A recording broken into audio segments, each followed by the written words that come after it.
He called himself the son of a plumber, the common man, the iconic, the flamboyant, the one and only, the American dream, Dusty Rhodes. I'm Todd Tanner. Welcome to Wrestling News Now. Yes, I'm profiling the American dream, Dusty Rhodes. Before I start this evening, please like and subscribe to this channel. I would appreciate it very much. And also, if there's a particular wrestler that you like or have liked in the past, and you want to know more about them, whether you like this channel or subscribe to it or not, drop the name in the comment section for me. And I'll be glad to do the research, and I will profile them for you. But in order to see them, you're going to have to follow me. The best way to follow me, subscribe to Wrestling News Now with Todd Tanner. All right, let's get down to it. One of my all-time favorites, I have to say myself, from being a little biased. Virgil Riley Runnels Jr., better known as the American Dream, Dusty Rhodes, was an American professional wrestler, booker, and trainer who most notably worked for the National Wrestling Alliance, Jim Crockett Promotions, and the World Wrestling Federation, later known as, or now known as, World Wrestling Entertainment. And Dusty Rhodes is one of a kind. There will never, there will never be anyone like him ever again. So to reiterate, Virgil Riley Runnels Jr. was born on the 11th of October, 1945, and sadly, he passed away on June 11th, 2015. Known as the American Dream, Dusty Rhodes was an American professional wrestler, booker, and trainer who most notably worked for the National Wrestling Alliance, Jim Crockett Promotions, and the World Wrestling Federation, later known as the WWE or World Wrestling Entertainment. Rhodes is considered one of the greatest wrestlers and talkers in the history of professional wrestling. Rhodes was a three-time NWA World Heavyweight Champion, and during his time in Jim Crockett Promotions, later known as WCW or World Championship Wrestling, he was a United States Heavyweight Champion and multi-time World Television Champion, World Tag Team, and World Six-Man Tag Team Champion. He also won many regional championships and is one of 7 men inducted into each of the WWE, WCW, Professional Wrestling, and Wrestling Observer newsletter Halls of Fame.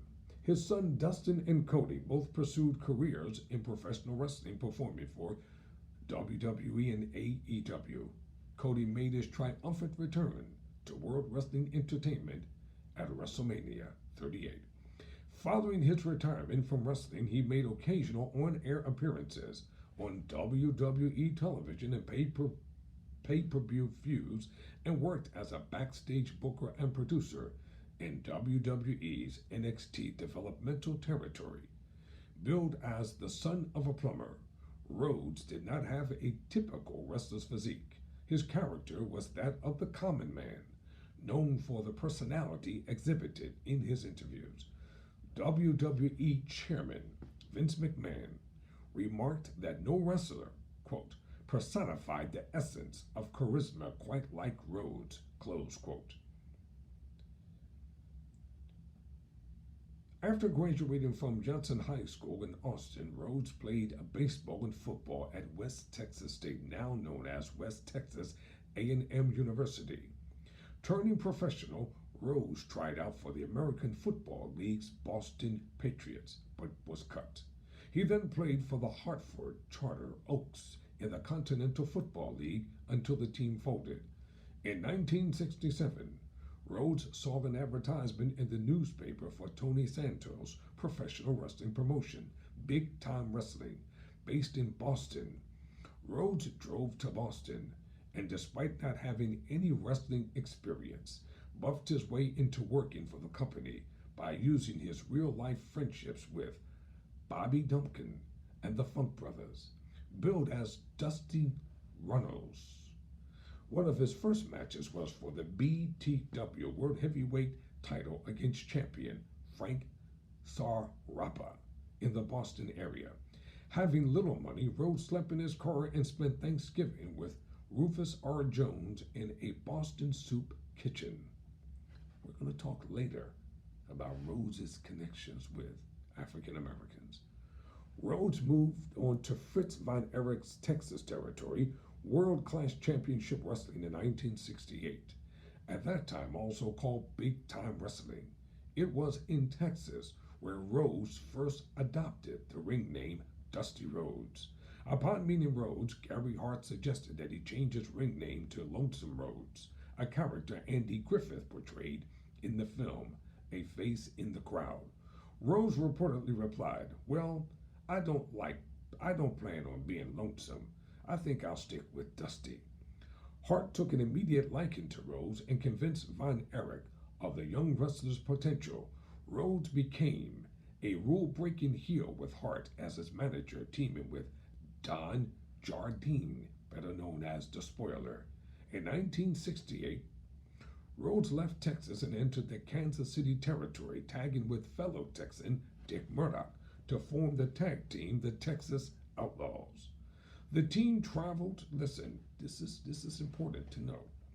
The team traveled both nationally and internationally, appearing in Big Time Wrestling Texas, NWA Western State Sports Texas, NWA Detroit, and National Wrestling Federation, Championship Wrestling from Florida, World Championship Wrestling Australia, Tri-State Wrestling, the American Wrestling Association, AWA, and International Wrestling Enterprise in Japan. Rhodes did not have a typical wrestler's physique, but he was known for his personality, charisma, and interviews.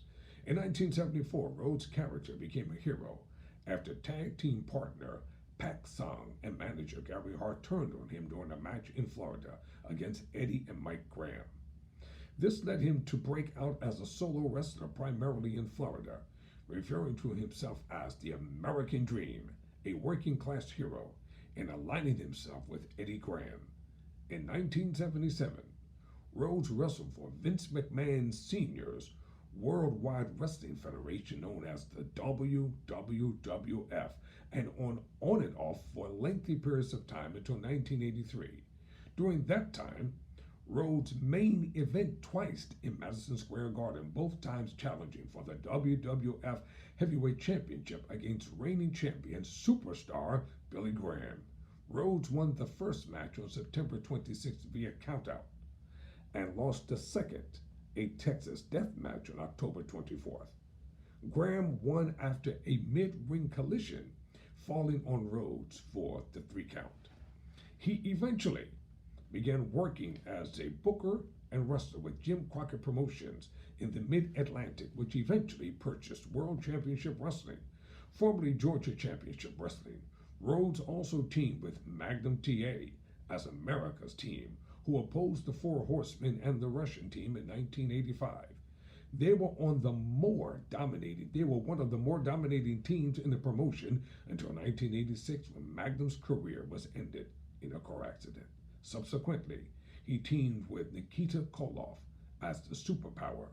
Rhodes was also a 2-time World 6-Man Tag Team Champion with the Road Warriors.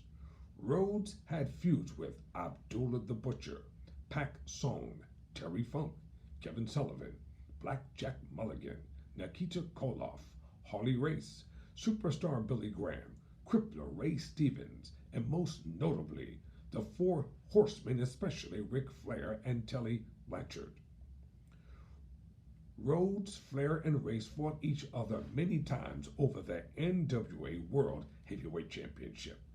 Rhodes won the NWA World Heavyweight Championship 3 times, twice by defeating Race and once by defeating Flair. In October 1985, during a feud with Flair, Rhodes gave an interview that became known as his Hard Times promo, arguably his most popular promo. Check it out. Look it up. You will love it.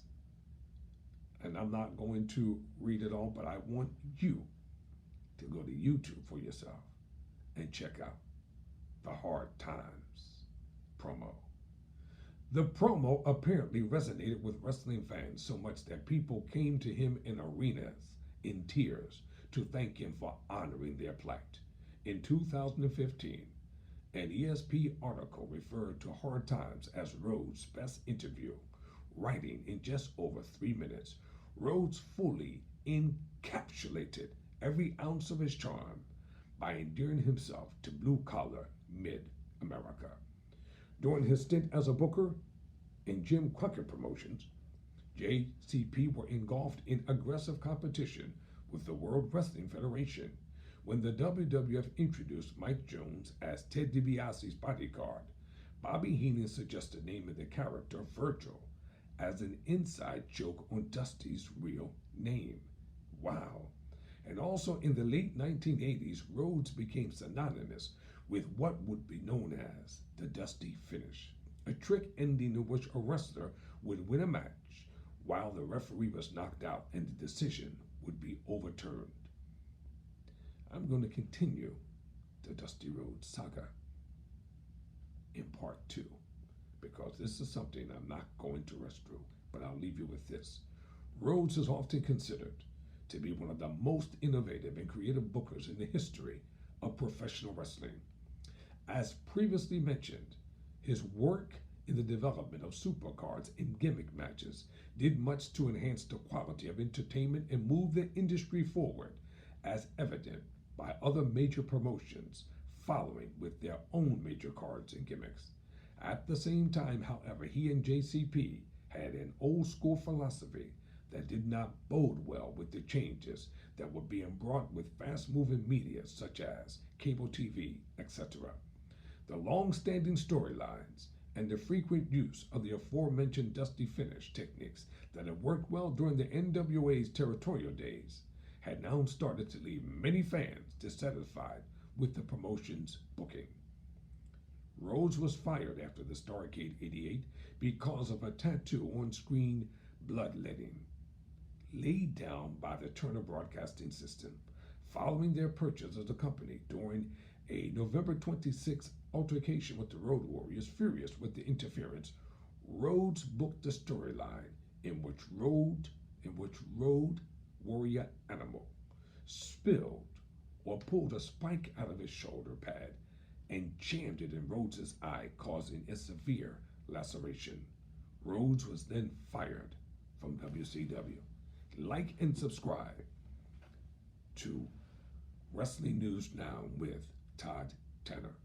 Until next time.